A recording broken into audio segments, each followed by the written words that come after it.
Good day guys. So today may re-repair tayong HP laptop. So sabi ni client, dinala niya dun sa ibang technician na naman 'to.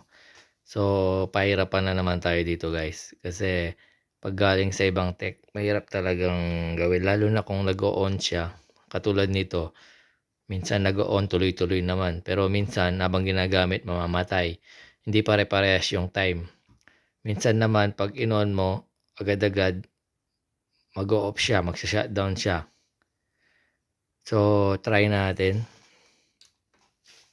So, tinanggal ko yung hard disk, yung keyboard. 'Pag magre-repair ka ng ganito, automatic shutdown siya. Kailangan mong tanggalin yung mga hard disk, SSD. Pangalawa, yung um, keyboard. Yan. Pangatlo, yung LCD. Kasi yan, sinusuplayan ng sinusuplayan ng charger natin yan at ng battery.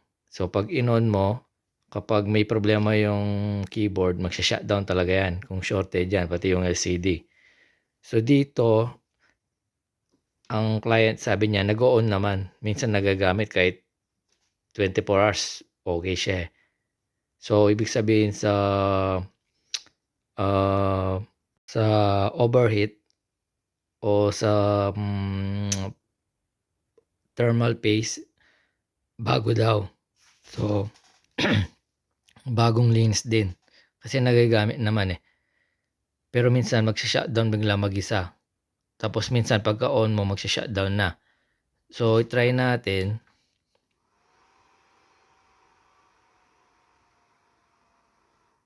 Ayan o, nag-shutdown siya.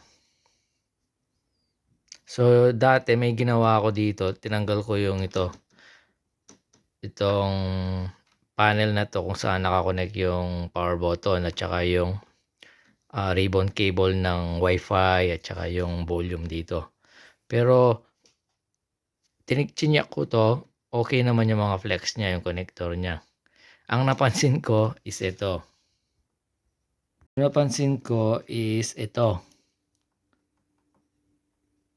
Siguro rineflow niya to. So iniinit niya. Tapos nag-iwan siya ng mga flux kung makikita nyo. Ayan o. Ayan o. Flux yan no.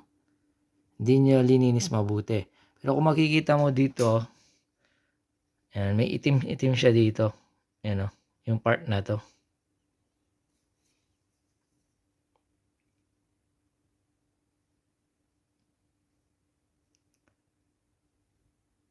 So kung makikita nyo, ito yung part na yan. Ayan, ito. Ayan, subukan muna natin siyang linisan. Kasi nga, siguro iniinit niya to, nag-iwan ng flux. Siguro ayaw mag-on, pinabayaan na lang na ganito. Ayan o, itim o. Ayan. Kapag usually guys, kapag ayaw nag-on naman o minsan nagagamit mo pero magsha-shutdown, kung bago yung thermal paste, malinis yung PC yung board sa loob, yung fan at exhaust ay okay. Pag nagsha-shutdown siya, kailangan mong kontrolin yung parts, bawat parts. Unahin mo yung mga capacitor. Pangalawa, yung mga IC yan. Ito mga IC na yan. Ayan o, may itim-itim siya. Pero tayo, kasi sabi niya, umaandar pa daw to guys eh. Umaandar pa daw. Minsan nagagamit. Pero ngayon daw, madalas hindi na daw mag-on. So, nakita nyo kanina, tinry natin. So, ngayon ang gagawin natin, just napansin ko dito, may kulang siyang parts. Saan ba yun? Ayan. Ito. Yan. Yan, may binaklas siya. Ito. Ayan, ito. Capacitor po yan, yan. Pero ito kasi, tatlo yan eh. Para sa akin, wala akong schematic nito. Pero para sa akin, kahit baklasin mo yan, mag-o-on pa rin yung laptop. Kasi nagagamit pa rin eh. So ngayon gagawin lang natin, lilinisin muna natin guys. Tatanggalin natin yung mga plug sa gilid. Tapos, ita-try natin. Kasi nagagamit daw minsan eh. Pero ngayon nakita nyo naman, tinry natin. Pero may itim na dito eh. Baka yung IC niya ang sira nito guys. So, linisin muna natin. Guys, nalinis ko na. So, baka may magtanong anong ginamit kong panglinis. So, binusan ko lang ng alcohol yan guys. Tapos, binrush ko lang. Ayan, binrush ko lang. So, priority ko yung chip. Yun yung pina-priority. Kasi nag-on naman minsan namamatay. So, yung chip ang priority na dapat linisin. So, tapos nung pagdaos kong lagyan ng alcohol, nilinis ko nito. So, ginamitan ko ng hot air. So, mababang temperature lang. Ayan. Para matuyo yung alcohol kagad. Ayan. Huwag masyadong malapit. Kasi nga, alcohol madaling matuyo naman eh. So, patuyuin lang natin. Ayan. Guys, ito na yung chip natin. Ayan. Kung matatandaan nyo, yung part kung saan siya may itim-itim. Ayan. Ito yan. Ito yan. So, dito may itim siya kanina. Yan. Puno ng plaques. Hanggang dito.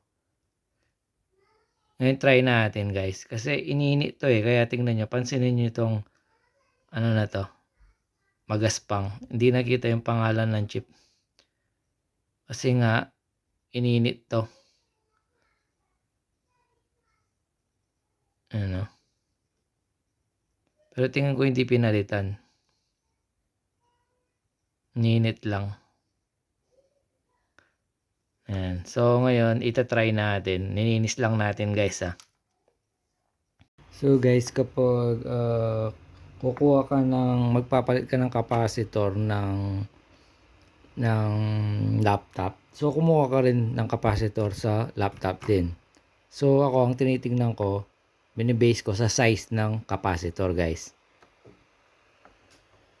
So, dito kukuha tayo. Ito, yung maliit lang.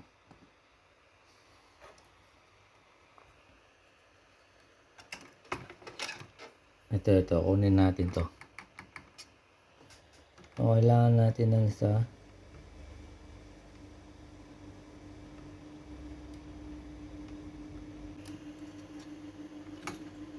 So, guys, ito na. Yung capacitor natin. Ayan. So, ilalagay natin yon dun sa nire-repair nating isang laptop, guys. So guys, bago pala natin siya i-try, lalagyan muna natin siya ng capacitor guys. Ayan, yung kulang niya.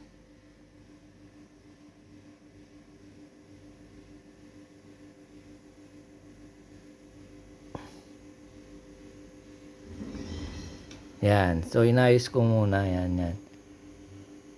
So ngayon, gagamitan natin siya ng hot air.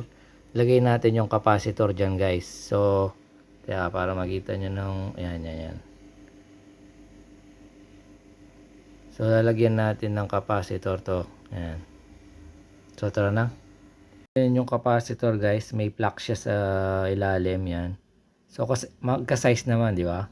Ayan. So, ang gagawin natin, hot air guys. Ayan lang natin magdikit yung solder sa capacitor guys. Wala akong pwesto ng video ng camera para ipakita guys eh. So mamaya papakita ko na lang guys kapag naka solder na. So guys, nailagay na natin. Ayan. So tip pala, hindi ko na ipakita kasi hindi ko na mailagay yung camera natin kung saan ko ipupwesto eh. Pero tip sa paglalagay ng capacitor na maliliit. So, aayusin mo yung solder niya kabilaan. Huwag masyadong marami yung ilalagay sa bago mo ilagay yung capacitor, di ba? Pero lalagyan mo ng flux, konti lang. Ngayon, painitin mo muna yung flux. Yan. Tsaka yung board, painitin mo. Pag uminit na, tsaka mo ilagay itong maliit na capacitor. Ngayon, sa paglagay ng capacitor, ipupwesto mo lang. Kumbaga, ipapatong mo lang sa taas. Ang technique doon, kapag i-solder mo to, huwag mong lalakasan yung air.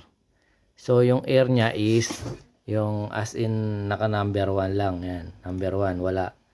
As in, hindi malakas yung air. Yung settings dito is 200 plus. Kahit di masyadong mainit. Ayan. So, pag magsusolder ka ng ganito kaliit, ipapatong mo lang sa taas. Ayan, papatong mo sa taas. Ayan. Ayan. Tapos, galaw-galawin mo, isisentro mo lang. Pag nasentro mo na, yan, i-steady mo yung hot air mo dito. Ayan, nakaganon yung hot air mo, i-steady mo lang. Ayan mong dumikit yung capacitor sa solder. Ayan, kahit wag mo nang diinan.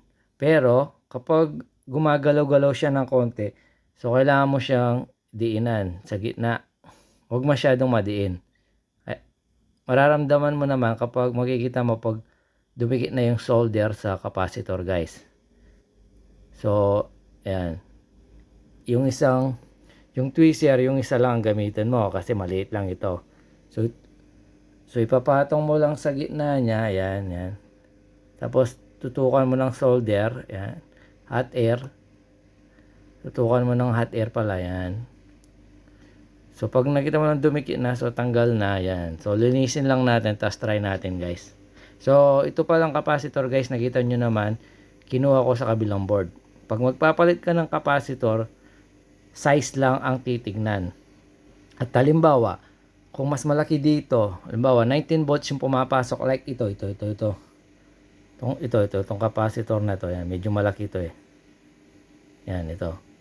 Yan, kung 19 volts ang nasa schematic na pumapasok dyan, so kailangan yung size niya is ganyan din. Huwag mas maliit. Dapat ganyan din. So, kumuha ka sa board ng ganito kalaki, sa kabilang board ng laptop, na ganyang kalaking capacitor din, na kaya niyang ma-solder kabilaan yung capacitor. Yun lang naman, yung size lang naman, guys. So, ito linisin lang natin, tapos try natin, guys. So, guys, ito yung capacitor natin na pinalitan yan. Nilagay natin dahil nga kulang. Siguro hindi napansin na nung iniinit niya to, tinamahan niya yung capacitor dito. So, check muna natin ngayon. Try natin. Power on na natin.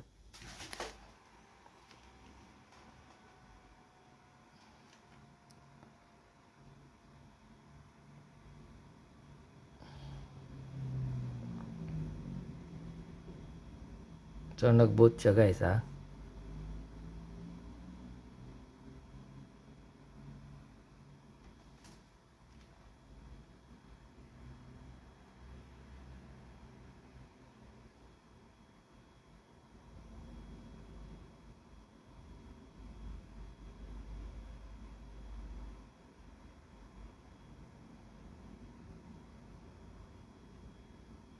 So far, guys, hindi pa siya namamatay.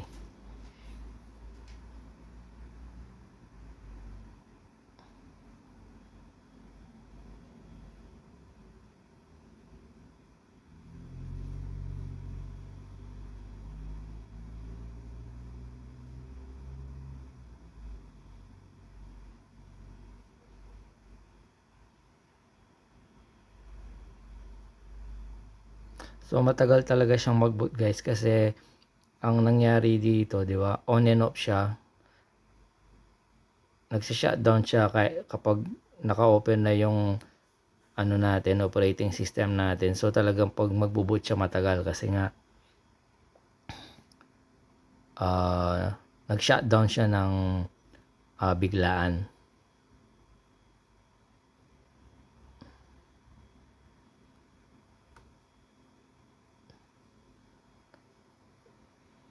So, ayan, guys, nag-on na siya. So, palagay ko okay na siya, guys, eh. So pinalitan natin yung nilagyan natin siya ng isang capacitor dahil nga baka hindi napansin natanggal niya.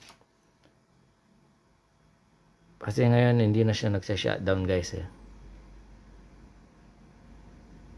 Ayan. So guys, ayun na, nag-open na siya. So pag magto-troubleshoot ka nito, ang gagawin mo kapag nagsha-shutdown siya bigla, halimbawa mag-on siya pero hindi pare-parehas, magsha-shutdown siya biglaan lang. Nandito na siya, magsha-shutdown siya, magba-browse ka, magsha-shutdown siya. So, ang pinaka-priority mo doon is halimbawa, tanggalin mo lahat ang unang-una yung hard disk. Kasi baka yun yung may shorted. Pangalawa, yung battery, tanggalin mo. Tapos pangatlo, yung mga lahat ng connector, connector ng mousepad, connector ng power button, connector ng basta lahat ng connector tanggalin mo. Tapos dapat itatry mo to ng ng walang power button lang ganun. Pero ito kasi nag-on pa minsan Palagay ko yung capacitor na yun yung problema. Tapos kasi nakita nyo yung flux dito. Yan, puno ng flux dito guys. Hindi niya nilinisan. Hindi niya nilinis. So kailangan talaga priority yung pag nagpalit ka ng capacitor man yan, lalo na kung chip, kailangan mong linisin yan. So wag na wag kang magbibigay sa client na hindi mo nilinis guys. Kasi nga flux yun Pag uminit yung board, pwede niyang i-unsolder yung mga ibang parts like yung capacitor yan, matatanggal yan kasi sobrang init. Kaya niyang i-move ng konti, i-unsolder niya. So priority guys, ang pag-cleaning lagi guys.